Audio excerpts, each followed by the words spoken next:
Secretary साहब ने बताया कि बार के जो भी मसाइल हुए, जब भी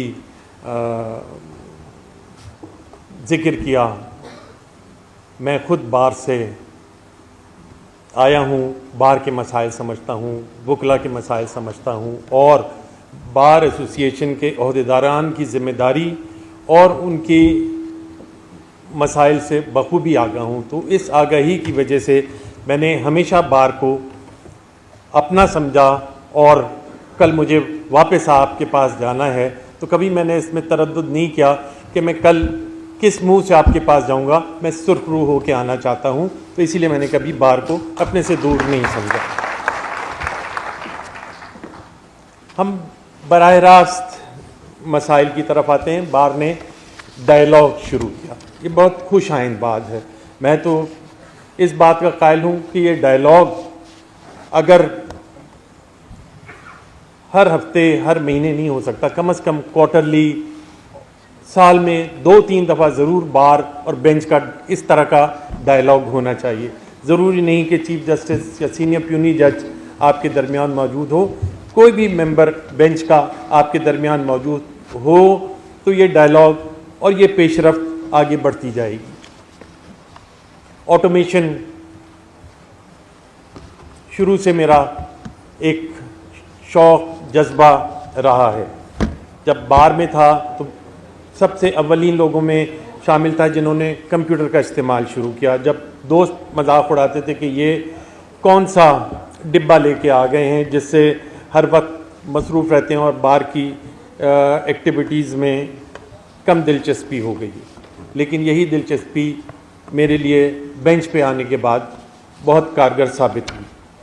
जैसे हामिद खान साहब ने कहा कि ये तालीम बालगा है। मुझे अच्छी तरह याद है हमारे जस्टिस सईद अशरफ साहब चीफ जस्टिस थे, जब सबसे पहले एक्सेस टू जस्टिस ने हमें कंप्यूटर्स प्रोवाइड किए तो उनकी डेस्क के ऊपर जब कंप्यूटर रखा गया तो उन्होंने कहा मुझे ये नहीं मालूम ये डिब्बा क्या करता है और कैसे करता है, मैं तो अब उम्र के उस हिस्से में हूँ जहाँ इससे नहीं खेल सकता, ये मुझे साहब आप के जैसे लोगों के लिए है। तो मैं उनकी इस बात की कदर करता हूँ कि उन्होंने गो के खुद इस बात से आगाह थे कि वो उसका इस्तेमाल उम्र के हिस्से में सीख नहीं सकते, लेकिन इसकी अफादियत से बखूबी आगाह थे और उन्होंने हमें फ्री हैंड दिया कि आप इसके साथ जिस कदर फ़ायदा उठा सकें आप फ़ायदा उठाने की कोशिश करें, बार को फ़ायदा देने की कोशिश करें और उसी हिम्मत की वजह से आज हम बहुत कुछ अचीव कर सकें। अली ज़फ़र साहब ने बराह रास्त इन इशूज़ के ऊपर बात की। कोविड-19 यकीनन हम सब की दुनिया बदल गया। हामिद खान साहब ने कहा कि हमें इससे एक फ़ायदा हुआ कि हम मुंह छुपाते हैं और वकला और साइलीन के दरमियान एक बाज़ दफ़ा ज़रूरत भी पड़ जाती है मुंह छुपाने की, बाज़ दफ़ा हमें भी मुंह छुपाने की ज़रूरत पड़ जाती है। जैसे हामिद खान साहब ने कहा कि बाज़ दफ़ा फ़ैसले नहीं हो पाते तो यकीनन वकला तवक्को रखते हैं कि फ़ैसले क्यों नहीं हो रहे, तो हमें भी मुंह छुपाने में आसानी हो जाती है। तो इसका एक फ़ायदा तो ये हुआ। दूसरा, मैं बरसबील तस्करा बात करूं कि ज़ाती बात है, लेकिन एक दिलचस्प बात यह है कि मेरी बेगम भी हिजाब करती हैं, तो हमारे हर जगह जाती हैं। She is masters in nutrition, she worked for Aga Khan hospital for long time, लेकिन वो हिजाब लेती हैं। तो हमारे दोस्त मजाक उड़ाते हैं कि तुम्हारी बेगम तुम्हारे साथ मुंह छुपा के क्यों घूमती हैं। तो जब ये कोविड आया और हमारे साथी नकाब लेके आए, मैंने उनसे यही कहा कि देखो मेरी बेगम की आह लग गई, तुम अब सब मुंह छुपा के घूम रहे हो। तो ये तो एक इज़राए मजाक बात थी, लेकिन अली ज़फ़र साहब ने जिन अवामिल की तरफ तवज्जो दिलाई उन अवामिल की तरफ तवज्जो हमारी बहुत अरसे से है। ये ज़रूर है कि ये डायलॉग बार का नहीं हो रहा, और बार का डायलॉग ये पहली दफ़ा मैं कहूँगा कोविड के हवाले से हुआ और हमने मुनासिब समझा कि बार को इस बारे में आगाही दें। मैं ऑटोमेशन से बहुत अरसे से तकरीबन 20 साल से मुंसलिक हूँ। हमने सिंध हाई कोर्ट में बहुत कोशिशें की बार में यासीन आज़ाद साहब यहाँ इत्तेफाक से बैठे हुए हैं, इस बात की तायद करेंगे कि हमने सिंध हाई कोर्ट में सबसे पहले ऑटोमेशन की कोशिश की।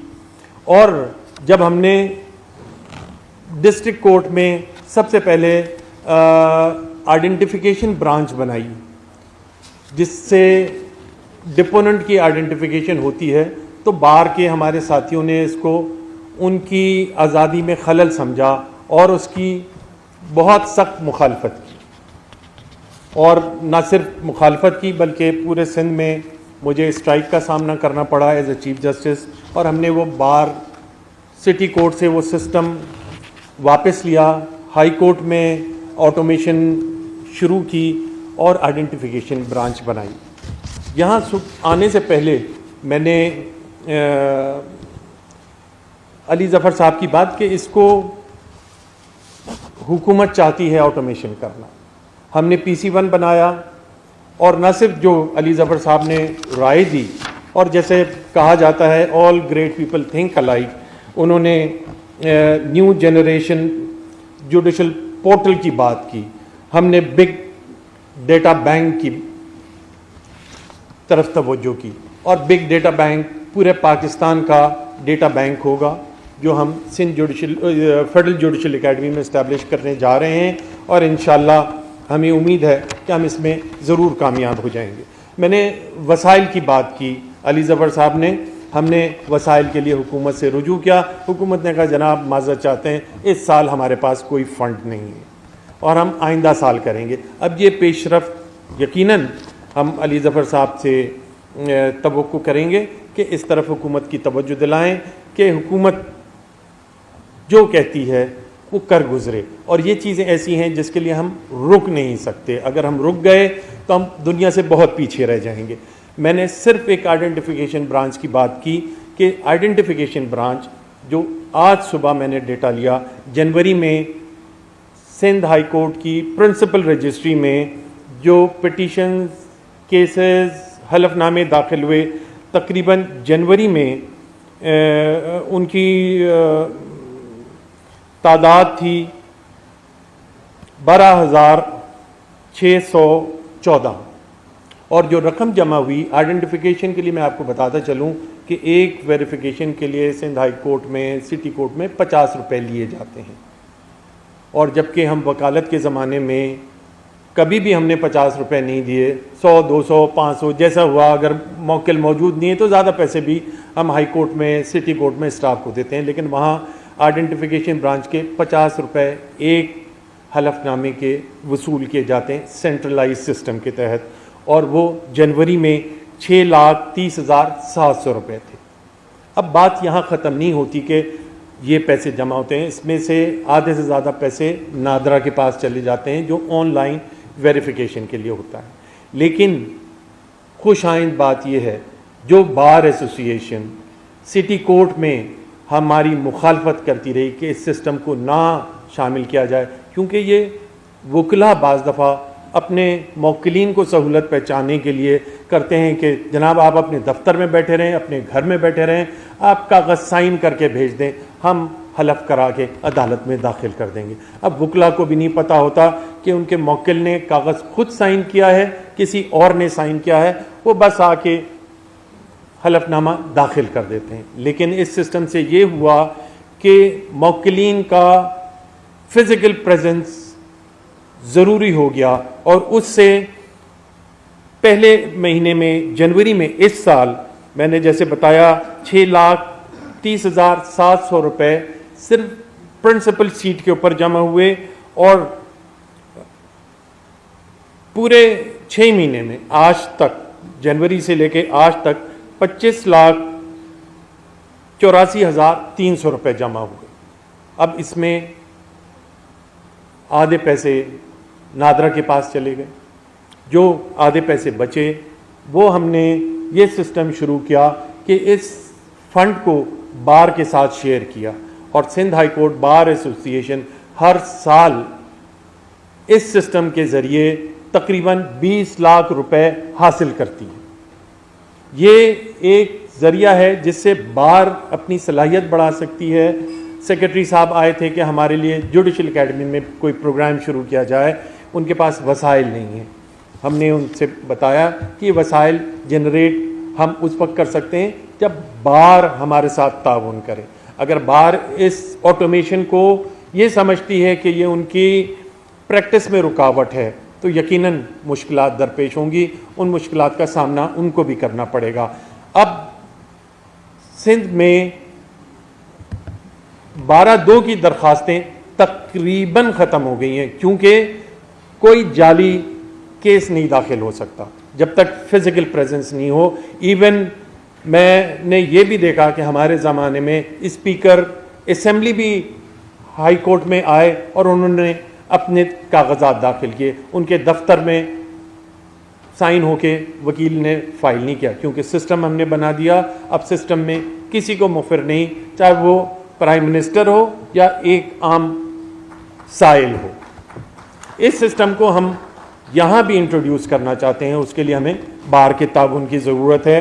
और ये मैंने आपको सिर्फ कराची की बताई, इसी तरह principal seat high court Hyderabad में, सक्खर में, लाड़काना में, हर जगह बार एसोसिएशन तकरीबन 40 से 50 हज़ार रुपये माहाना इस मद में वसूल करती है, इस सहूलत की मद में वसूल करती है कि बार हमारे साथ ताउन करती है। तो अदालतों ने भी ये समझा कि ये फ़ंड उनको दिए जाएं, ये फ़ंड उनको इसलिए नहीं दिए जाएं कि वो अपने इस्तेमाल में लाएं, बल्कि वकला की बहबूद के लिए इस्तेमाल किए जाएं।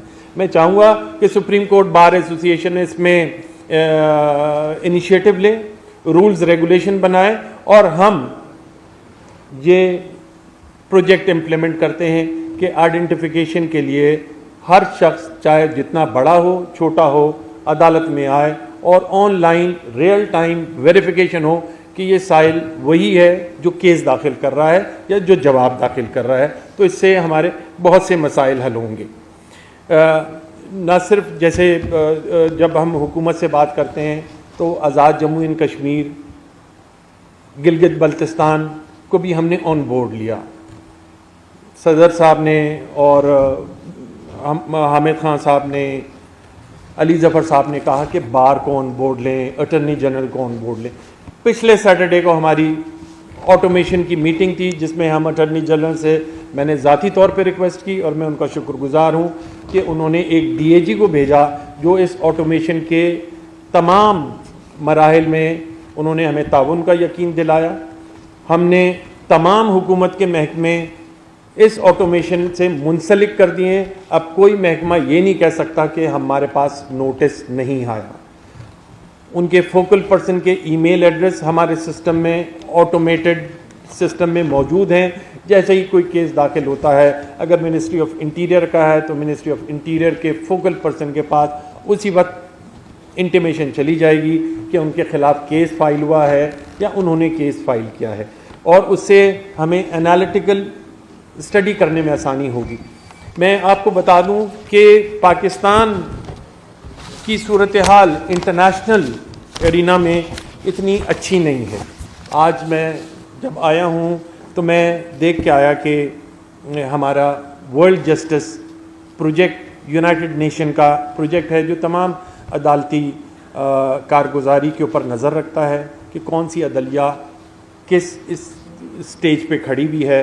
तो आज जब मैंने देखा 2020 की स्टैटिस्टिक्स देखी कि वर्ल्ड जस्टिस प्रोजेक्ट की रिपोर्ट के मुताबिक 128 मुल्कों का उन्होंने एनालिसिस किया, जिसमें पाकिस्तान बदकिस्मती से 120 नंबर के ऊपर था, जो यकीनन हमारे लिए काबिल गौर और काबिल तशवीश बात है कि हमें अपने सिस्टम को बेहतर करके उसको ऊपर तक लेके जाना है।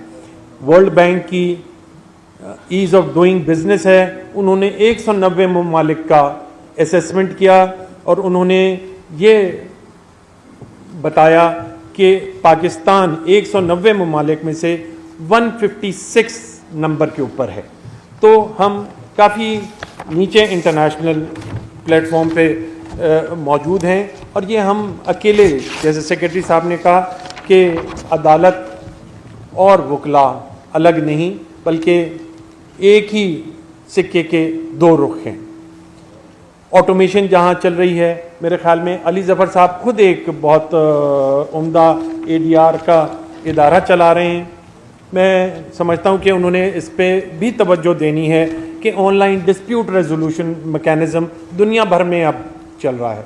अभी 6 महीने पहले इत्तेफाक से मुझे शंघाई ऑर्गेनाइजेशन कोऑपरेशन ऑर्गेनाइजेशन की दावत पे वहाँ जुडिशल सिस्टम देखने का मौका मिला, तो वहाँ सब कुछ ऑनलाइन हो रहा है। अलीबाबा, ईबे, अमेज़ॉन, ये इतने बड़े बड़े कारोबारी पोर्टल हैं कि उनके डिस्प्यूट रेजोल्यूशन पोर्टल मौजूद हैं जो 7 दिन में कोई भी बिजनेस डिस्प्यूट रिजॉल्व कर सकते हैं। मैं चाहूँगा कि अली ज़फ़र साहब इस बारे में हमारी रहनुमाई करें और यकीनन बार के साथ मिलके ऑल्टरनेट डिस्प्यूट रेजोल्यूशन का प्लेटफॉर्म डेवलप कर सकते हैं। मैं खुश आमदेद कहता हूँ chief justice Islamabad high court और उनके रुफ़क़ा जजेस को जो हमारे दरमियान मौजूद हैं। और मुझे chief justice Islamabad high court को देख के याद आया कि अभी हमारी कल परसों एक मुलाकात हुई जिसमें चीफ जस्टिस ने बताया कि ऑनलाइन केस हियरिंग करने के लिए उन्होंने भी पेशरफ्त की है और अमेरिका से वकला ने उनकी इस्लामाबाद हाई कोर्ट में केस आर्ग्यू करना शुरू कर दिए हैं। ये प्रैक्टिसेस चल रही हैं। हमें वसाइल की कमी है। जैसे मैंने बताया कि हमने PC1 पूरा तैयार कर लिया और ये PC1 कोई एक दिन में तैयार नहीं हुआ। इसके लिए बहुत काविशें और तकरीबन 1 साल का वक्त लगा जब ये PC1 तैयार हुआ। और अफसोस के कल ही हमें ये इतला मिली कि ये फ़ंड अवेलेबल नहीं हो सकते। ये खुश आइंद है कि अली ज़फ़र साहब ने बताया कि हुकूमत इस बारे में संजीदा है। अगर संजीदा है तो यकीनन हम उनसे गुजारिश करेंगे कि इस मामले में